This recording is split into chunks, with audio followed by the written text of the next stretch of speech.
Inside the helicopter, like I say, if we have to do a MEDEVAC or something, we'll take that out, take the foot pedals out. There's a bracket back here and a bracket in the front. The seat right here is just on some rails, so we take that out and put it on rails behind his seat.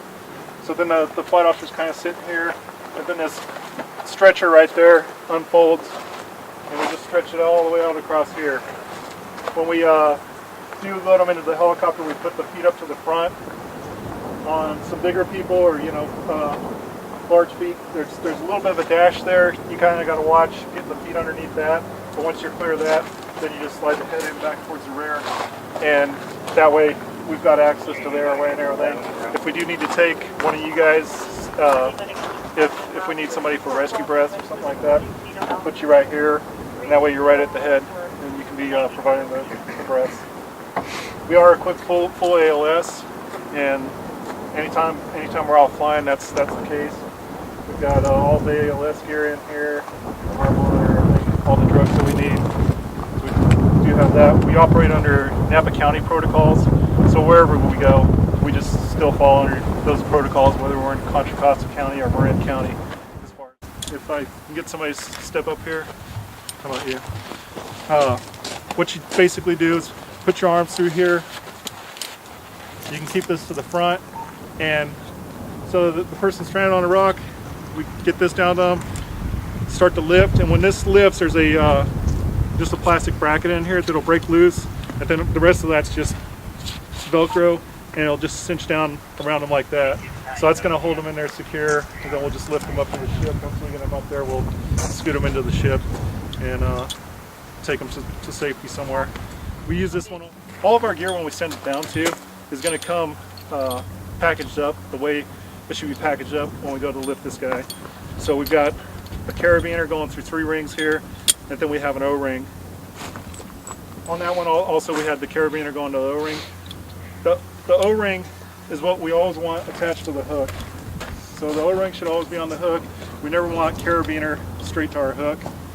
And your hook has a backside lock like the... Yeah. Correct. The hook is just spring loaded like that, but it's got this lock here, so if you go to open it and it's doing that, just click this down.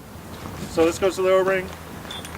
You can leave the O-ring attached and just take the other 2 rings off. This thing will open right up. It's basically 2 armholes. Can maybe get somebody? Boy, He has the everyone's so reluctant. cleanest rain jacket. So. Put their arms through the armholes like that. Not like the Alameda County Sheriff I tried to take out where he put his legs through there. So, and then this comes up through the middle.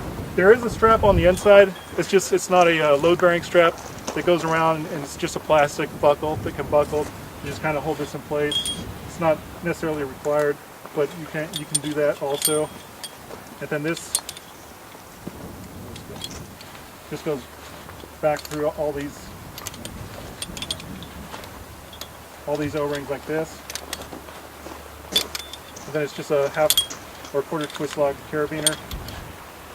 And then when the line comes down, let it touch the ground, grab the hook. You're going to put the hook on here.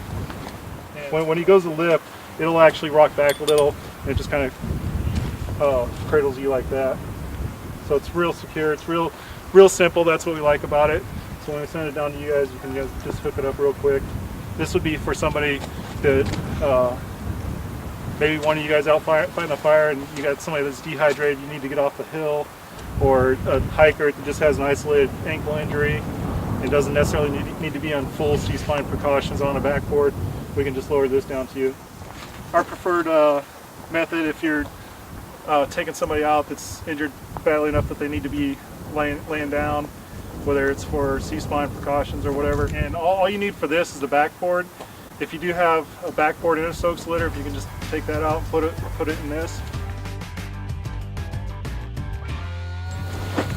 But this just comes down like that. Again, it's got the instructions. It tells you what should be in the bag. When you get this, if you just roll it out like that,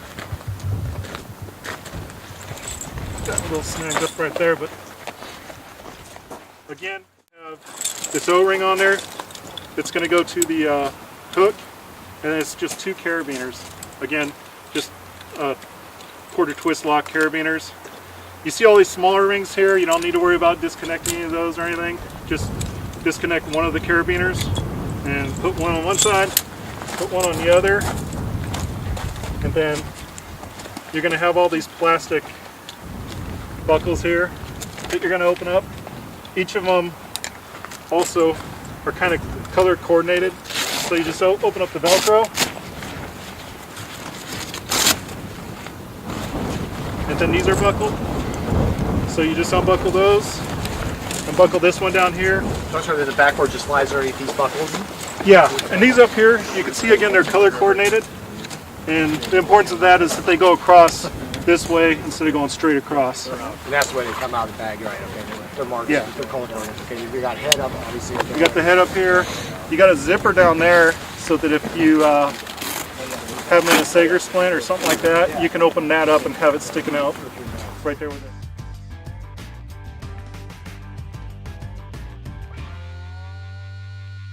Got a pair of gloves in there. You guys usually have your own, but if for some reason you don't, there's a pair of gloves in there.